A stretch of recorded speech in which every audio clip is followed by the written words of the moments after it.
Cek cek cek cek. Halo sobat ini, gas lagi dah lah profilnya. Dan seperti biasa juga yang mau kasih gua kopi bisa banget lah baca di deskripsi. Oke, langsung aja kita gaskan lagi dah. Dan yang lainnya tolong dibantu komen juga dan tolong dibantu like juga. Oke, langsung aja kita gaskan lagi lah profilnya. Review sedikit dari pas sebelumnya, saat ini Lee Seung-gi telah tiba di tempat di mana klan Lang Gyeok berada. Dan di tempat inilah Lee Seung-gi dia pun melihat kalau ternyata di tempat ini terjadilah sebuah perselisihan internal di antara pimpinan klan Lang Gyeok ini, di mana di sini Tuan Putri ternyata dia ditantang oleh seseorang yang merupakan saudara jauhnya, yaitu Chiu, yang ingin mengambil posisi ratu dari dirinya. Dan disinilah di dalam sebuah perselisihan itulah di sini Tuan Putri pada akhirnya memenangkan pertandingan itu. Tapi di sini sayangnya Chiu dia melakukan hal licik di mana dia mengambil peti milik ratu dan mengancam akan menghancurkannya jika saja Putri tidak mau menyerahkan posisi ratu kepada dirinya. Dan itu jelas membuat Tuan Putri mau tidak mau harus menyerahkan posisi ratu kepada Chiu jika dia masih tetap ingin bersama dengan peti milik ibunya, karena memang tidak punya pilihan lain. Dan melihat itu semua tentunya membuat Woo-Bing dia pun bertanya kepada Lee Seung-gi apakah mereka tidak akan turun tangan, apakah mereka hanya diam saja. Dan untuk Lee Seung-gi dia pun mengatakan kalau saat ini bukan waktunya untuk mereka bergerak, belum waktunya. Tapi di sini untuk Chiu, ketika dia akan dijadikan ratu tapi tidak mendapatkan persetujuan dari anggota klannya, tentunya membuat dia benar-benar murka. Dan untuk Putri yang telah berjanji akan menyerahkan posisi ratu kepada Chiu, dia pun meminta untuk dikembalikan peti milik ibunya sekarang. Tapi nyatanya di sini Chiu dia pun tidak melakukannya, justru dia meminta kepada bawahannya untuk segera membawa pergi peti itu. Dan itu jelas membuat Tuan Putri dia benar-benar murka. Dan ketika Tuan Putri ingin mencoba melakukan sebuah serangan kembali, di sini Tuan Putri pun sulit untuk dapat melakukannya karena memang saat ini dia juga sedikit terluka. Apalagi untuk Chiu dia pun benar-benar muak dengan Tuan Putri yang telah mengganggu rencananya untuk dapat menjadi ratu di tempat ini. Dan dia juga mengatakan kalau sebelumnya lah yang mengatakan kalau bisa mendapatkan ramuan dari klan Elang Hitam sebelumnya itu adalah bualan dari dirinya hanya untuk dapat menyingkirkan Tuan Putri ini. Apalagi dia juga mengatakan kalau dulu sebelumnya ratu seharusnya dia masih dapat bertahan, tapi dialah yang melakukannya hingga membuat ratu benar-benar tidak bisa bangkit kembali. Dan itu jelas mendengar berita buruk seperti itu membuat Tuan Putri dia benar-benar shock. Dia tidak menduga kalau ternyata ibunya dan dirinya dijebak oleh sosok gadis itu, yang membuat Tuan Putri dia benar-benar murka. Tapi sayangnya hal itu tidak banyak berarti karena di saat ini Chiu dia telah mengendalikan keadaan. Ketika dia meminta kepada bawahannya untuk segera pergi menghancurkan itu, di sini dia cukup terkejut ketika ternyata tidak ada respon apapun, karena ketika dia melirik ke arah lainnya di sini dia dapat melihat kalau ternyata saat ini ramai anggota klan Elang lainnya datang ke tempat ini. Dan untuk bawahan dari Chiu ternyata telah tertangkap, pantas aja kagak bunyi. Dia tertangkap oleh salah satu anggota dari klan Elang lainnya pula. Dan dalam satu gerakan di sini, bawahan dari Chiu benar-benar dihancurkan oleh salah satu anggota klan Elang yang tiba-tiba saja datang ke tempat ini. Melihat sosok anggota dari klan Elang lainnya datang ke tempat ini membuat Chiu dia pun tahu kalau sepertinya mereka datang untuk membalaskan sebuah dendam. Maka dari itulah di sini Chiu dia pun mencoba untuk segera melarikan diri. Apalagi saat ini raja dari Elang Hitam datang ke tempat ini. Tidak, aku harus melarikan diri. Klan Elang Gyeok sepertinya akan dihancurkan, ucap dari Chiu yang mencoba untuk dapat menyelamatkan diri. Sedangkan untuk Tuan Putri dia pun mencoba untuk kembali mengambil peti yang ada ibunya di dalamnya. Dan di sini Tuan Putri mencoba untuk dapat kembali meraihnya. Tapi dalam kondisi yang seperti ini sulit untuk Tuan Putri menyelamatkan peti milik ibunya itu. Dan di sini untuk Lee Seung-gi dia pun mengatakan kalau ini sudah waktunya untuk dapat bekerja, karena memang dengan kemampuan energi spiritual air atribut miliknya dia dapat menghentikan peti itu jatuh dari atas sana. Dan itu adalah sesuatu yang memang dilakukan oleh Lee Seung-gi. Dan untuk Lee Seung-gi dia berujar, burung kecil itu dia telah mempelajari sebuah pelajaran yang paling penting di dunia ini, yaitu mengenal sebuah kenyataan, ucap dari Lee Seung-gi. Dan untuk klan Gyeok ini, mereka benar-benar sangat naif, ucap dari Lee Seung-gi. Tapi di sini Lee Seung-gi dia juga tahu kalau kini muncul anggota klan Elang lainnya pula yang membuatnya pun tahu oh ini sudah waktunya bagi sosok Chiu itu mendapatkan balasannya. Karena memang saat ini Chiu dia pun tertangkap dan menjadi bulan-bulanan bagi klan Elang lainnya pula. Sedangkan untuk Tuan Putri ini dia pun bingung bagaimana bisa kok klan elang lainnya datang ke tempat ini. Ada apa? Pikir dari gadis ini. Kenapa semua anggota klan elang lainnya datang ke tempat wilayahnya? Dan itu membuatnya berpikir tentang apa yang sebenarnya terjadi. Kenapa mereka semua datang ke tempat ini? Pikir dari Tuan Putri ini. Sedangkan di atas sana saat ini Raja dari Elang Hitam pun mencari di mana Demonic Beast kuno itu berada. Karena saat ini dia tidak dapat merasakan aura dari Demonic Beast kuno itu. Hei, apakah mereka menyembunyikannya? Pikir dari klan Elang Hitam ini. Tapi ketika dia mencoba untuk mencari lebih detail lagi, dia pun merasakan kalau ternyata aura itu berasal dari gadis kecil ini. Hei, tunggu dulu. Itu bukan gadis ini, manusia ini ternyata. Ada aura tersembunyi dari 3 Demonic Beast kuno. Ujar dari pimpinan itu. Dan untuk Shogi dia pun tahu kalau sepertinya mereka semua datang untuk mencari Lubing. Lubing, lihat apakah kau melihat elang raksasa itu? Ujar dari Shogi. Dan hal itu pun ya dibenarkan juga oleh Lubing. Ya tuan, aku melihatnya. Ada apa? Tanya dari Lubing. Dan dia juga merasakan kalau sepertinya elang itu sedang mencoba untuk dapat menatapnya. Dan untuk Shogi dengan santai dia berujar, ya, jika tebakanku benar, seharusnya dia merasakan aura dari Demonic Beast kuno yang ada di dalam dirimu. Dan berdasarkan kebiasaan umum dari mereka yang berasal dari ras monster dan juga Demonic Beast, ada sebuah kemungkinan kalau dia akan melahapmu. Ucap dari Shogi yang membuat Lubing tentunya jadi takut. Takut dong, masa ia mau dilahap? Nah itu membuat Lubing dia berucap, tuan, lantas apa yang harus kita lakukan? Tanya dari Lubing. Tapi di sini sebelum Shogi menjawab, di sini elang besar itu dia berujar, Demonic Beast kuno telah ditemukan. Dia tinggal di dalam tubuh gadis manusia itu. Maka dari itulah tangkap gadis itu hidup-hidup dan aku akan memberikan hadiah 10 core dari monster rank 5. Ucap dari elang besar itu yang membuat kini mereka semua para bawahannya mencoba untuk segera menangkap Lubing.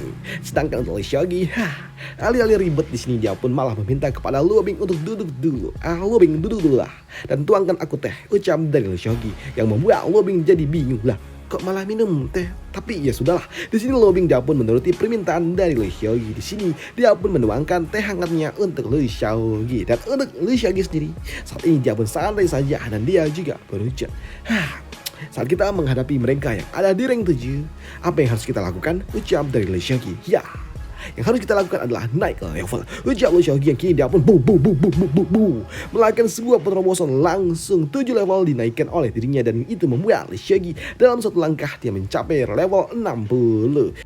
Melihat ada seseorang yang dapat mencapai naik level langsung 7 level tentunya mengejutkan bagi mereka. Tapi di sini mau bagaimanapun naik 7 level sekalipun tapi tetap saja hanya ada di level 60, yang artinya itu cuma ada di rank 5 puncak, yang artinya masih tetap tidak layak untuk menjadi lawan bagi dirinya.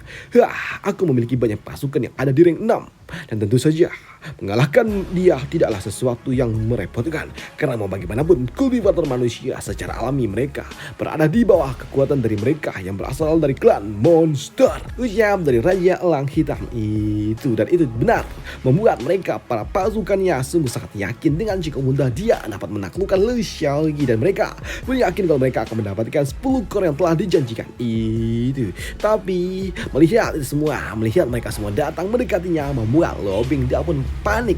Dia pun bertanya kepada Shogi apa yang harus mereka lakukan. Tuan, mereka datang. Tapi untuk Shogi dia pun santai saja. Tapi di sini melihat Shogi yang santai saja membuat Lubing dia pun tahu kalau sepertinya seperti yang diharapkan dari Tuan, dia bahkan di dalam situasi yang berbahaya seperti ini dia masih sangat tenang. Ucap dari Lubing. Di sini Shogi dia tenang aja karena saat ini dia sedang membuka panel sistemnya. Karena saat ini Shogi sedang mencari ataupun menantikan misi dari promosi ketika dia telah mencapai rank 5 puncak, dan ternyata benar adanya kini misi pun muncul yang membuat Shogi dia berujar, nah ini nih yang dicari. Ucap dari Shogi. Ternyata misinya sesuai dengan kondisi yang ada. Baiklah, dan jika aku mengalahkan itu elang hitam rank 7 itu, tentunya hadiah yang akan aku dapatkan juga akan sangat banyak. Dan aku juga ingin tahu hadiah apa yang akan diberikan oleh sistem. Ucap dari Shogi. Aku benar-benar menantikannya. Dan di sini untuk Shogi dia juga tahu kalau sepertinya elang giok ini memang benar-benar sangat-sangat lemah dibandingkan dengan pasukan elang lainnya pula. Dan di sini Lee Seolgi juga tahu jika dia melakukan sebuah persisian di tempat ini, maka mereka semua pasti akan hancur. Oleh sebab itulah di sini Lee Seolgi dia pun tahu apa yang harus dia lakukan. Maka tertelah di sini Lee Seolgi dia pun pergi meninggalkan tempat ini, mencari tempat yang cocok untuk dirinya. Dan melihat Lee Seolgi kabur membuat mereka pun jadi manusia itu dia ingin menantang kita dalam kecepatan kah? Ya, saudara-saudaraku, cepat kejar dia, ucap dari mereka. Para pasukan elang-elang itu yang kini mulai mengikuti arah pergerakan dari Lee Seolgi. Sedangkan untuk Tuan Putri di sini dia pun tahu kalau sepertinya Lee Seolgi sedang mencoba mengalihkan perhatian bagi elang-elang lainnya pula, karena dia tahu sepertinya kultivator manusia itu apakah dia benar-benar berusaha untuk membantuku? Dia mengalihkan klan elang lainnya agar tidak melibatkan klanku kah? Pikir dari gadis ini. Tapi di sini dia juga tahu kalau pertukaran yang telah dia janjikan dengan Lee Seolgi adalah pertukaran yang tidak menguntungkan bagi Lee Seolgi itu sendiri, dan itu jelas membuatnya bingung kenapa Lee Seolgi mau melakukannya sampai sejauh ini. Sedangkan untuk lobbying ketika mereka sedang diuber-uber seperti ini membuatnya pun berujar, Tuan, kita sedang dikejar, ucap dari lobbying. Tapi untuk Lee Seolgi, yosh, aku tahu itu, dan sekarang berikan tanganmu, ucap dari Lee Seolgi yang membuat lobbying dia pun bingung. Apa? Tangan? Ini adalah pertama kalinya aku berpegangan tangan dengan tuan muda, ucap dari lobbying. Dan untuk Lee Seolgi, udah cepat sini pegang, jangan ragu-ragu. Dengar hal itu membuat lobbying dia pun bingung. Dan untuk Lee Seolgi, setelah lobbying memegang lengannya, di sini dia pun mengeluarkan kacamata hitam dan dia juga berujar, lobbying, pegang erat-erat karena aku akan memberikan pelajaran kepada monster-monster itu tentang apa itu kecepatan dan juga keganasan. Ucap dari Lee Seolgi yang kini dapat mengaktifkan sebuah sihir yang ada bersama dengan item miliknya untuk dapat melaju dengan kecepatan penuh. Benda terbang ini yang melaju dengan kecepatan yang sangat-sangat cepat, yang membuat lobbying dia pun tahu kalau ini sangat-sangat kencang. Dan dia juga tahu kalau ini adalah sebuah efek yang telah dititipkan, disematkan oleh masternya. Kencang sekali. Dan melihat Lee Seolgi mencoba untuk kabur dari mereka, tentunya membuat mereka para pasukan elang-elang ini mereka pun kesal. Manusia itu dia benar-benar meningkatkan kecepatan, saudara-saudaraku, kita tidak boleh kalah dari dirinya, ucap dari mereka yang kini mengejar Lee Seolgi dengan kecepatan penuh yang mereka miliki pula. Tapi di sini mereka hanya menggunakan kekuatan fisik mereka untuk segera mengejar Lee Seolgi, dan itu memberikan sebuah efek baik pula bagi mereka para pasukan elang itu, yang membuat kini satu persatu dari mereka juga mulai mendapatkan efek baliknya dari membayar kecepatan yang mereka ciptakan. Dan itu membuat Lee Seolgi dia tersenyum menggunakan kecepatan untuk beraduk dengan sebuah item. Ada-ada saja.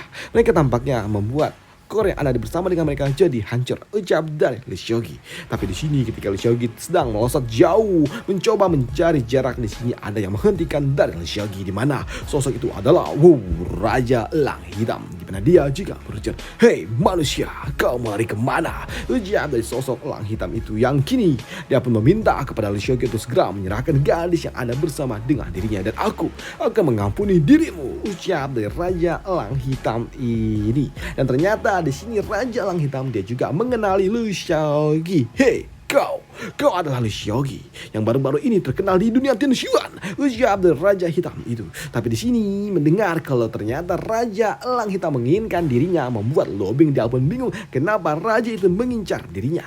Tapi untuk Lee Seolgi dia berujar, wah, karena kau mengenali diriku itu akan membuatnya menjadi lebih mudah. Dan sekarang harusnya kau mengerti kalau aku tidak pernah bernegosiasi dengan siapapun, dan aku juga tidak pernah menyerahkan muridku kepada orang lain, ucap dari Lee Seolgi yang membuat lobbying dia pun senang ketika Lee Seolgi akan pasang badan untuk dirinya. Sedangkan untuk Raja Elang Hitam dia pun kesal dengan Lee Seolgi karena Lee Seolgi telah mencoba melindungi sosok yang telah mengambil putranya. Hei, dia telah mengambil putraku dan tentunya harus membayarnya. Bukankah ini adalah sebuah pertengkaran yang sebenarnya, ujian dari Elang Hitam itu. Tapi untuk Lee Seolgi, wah. Tentang hal itu ya, kau tidak seharusnya menyalahkannya, ucap dari Lee Seolgi yang membuat elang itu dia pun bingung. Apa maksudmu? Ya, karena sejatinya bukan gadis inilah yang melakukannya, tapi akulah yang melakukannya, ucap dari Lee Seolgi yang membuat elang itu dia pun benar-benar murka. Kau berani sekali kau melakukannya. Awalnya aku ingin menyelamatkanmu karena ini ada hubungannya dengan Sofregan, tapi karena kau telah melakukannya, aku tidak pernah mengabulkannya, ya dari Raja Elang Hitam itu. Tapi untuk Lee Seolgi, dia pun tahu kalau itu hanyalah sebuah alasan yang dibuat-buat. Dan itu membuat Lee Seolgi dia berujar, aduh. Hei, burung hitam, anakmu itu melakukan sebuah kejahatan. Bahkan dia menginginkan apa yang ada bersama dengan diriku. Dan jadi tentunya aku membela diri dan aku melakukannya. Dan tidak kusangka kalau ternyata kau ini lebih menyedihkan daripada putramu ya. Kau tahu bahwa aku adalah musuhmu, tapi kau tidak berani bertindak melawanku karena kau takut dengan South Dragon. Yang benar saja, aku benar-benar meremehkan sampah seperti dirimu, menindas yang lemah tapi takut kepada yang kuat. Ucap dari Lu Xiaoqi yang membuat elang hitam itu benar-benar murka. Kau, Lu Xiaoqi, aku benar-benar akan menghancurkanmu. Ucap dari elang hitam itu yang murka dengan Lu Xiaoqi yang telah menganggap remeh dirinya, yang membuat kini elang hitam itu kini melepaskan sayap-sayap miliknya untuk segera menyerjang Lu Xiaoqi yang ada di bawah sana. Ini adalah sesuatu yang sangat-sangat kuat. Tapi untuk Lu Xiaoqi, dia pun tahu, halu, hei, kau melakukan ini semua untuk putramu kah? Tidak, kau melakukannya bukan untuk putramu, tapi kau ketika merasakan kekuatan dari Demonic Beast kuno, kau justru ingin merubah pikiranmu kan? Aku tahu kalau kau ingin mengambil kekuatan Demonic Beast kuno itu hanya untuk dirimu sendiri. Dasar, putranya nggak punya otak dan ternyata bapaknya pun sama, mementingkan dirinya sendiri. Sungguh sangat kombinasi yang sempurna. Ucap dari Lu Xiaoqi. Mendengar hal itu tentunya membuat Lobing dia tidak percaya kalau ternyata ini semua akibat ulah dari Core yang ada bersama dengan dirinya. Tapi di sini untuk elang hitam dia pun murka ketika Lu Xiaoqi dia meremehkannya dan mengata-ngatainya, yang membuat kini dia pun muak dengan Lu Xiaoqi dan dia kini mulai mengeluarkan sesuatu dari dalam tubuhnya, mengumpulkan energi yang sangat kuat, dan ini terlihat seperti biju dama. Elang hitam itu mengeluarkan sebuah biju dama besar seperti apa yang dilakukan oleh QB. Waduh. Dan dengan menggunakan biju miliknya, dia berujar, Lu Xiaoqi, aku hari ini mulai akan benar-benar menghapus namamu dari seluruh dunia Tianxuan ini. Tidak, jurusku ini sangat-sangat terkenal. Ini adalah jurus yang disebut sebagai Cruel Eagle Black Swan. Dan ini adalah teknik yang sangat-sangat kuat, dan mereka pun, siapapun itu yang ada di bawah rank 7 benar-benar akan tamat. Ucap dari sosok pria itu. Tapi untuk Lu Xiaoqi, melihat ini semua dia pun masih santai saja, dan dia kini langsung mengeluarkan domain kedua miliknya, domain Immortal Human. Dan melihat Lu Xiaoqi mengeluarkan domain miliknya membuat Lobing dia pun tahu kalau ini adalah sesuatu yang sangat luar biasa indah. Lu Xiaoqi dia mengeluarkan domain miliknya, tapi di sini Lu Xiaoqi melihat biju dama yang besar seperti ini. Alih-alih takut dia justru malah mendekati dirinya. Dan ini adalah sesuatu yang menarik bagi Lu Xiaoqi, karena sejatinya sedari awal Lu Xiaoqi telah membuka domainnya dan hanya saja baru menunjukkannya saat ini ketika dia akan menghadapi serius Raja Elang Hitam itu. Dan perselisihan mereka akan kita bahas di part lanjutannya aja. Dan sampai jumpa di part lanjutannya, soalnya ganti-gantung. Pertikaian mereka itu panjang coy, jadi kita bahas di part lanjutannya aja. Dan sampai jumpa di part lanjutannya. Bye, thank you.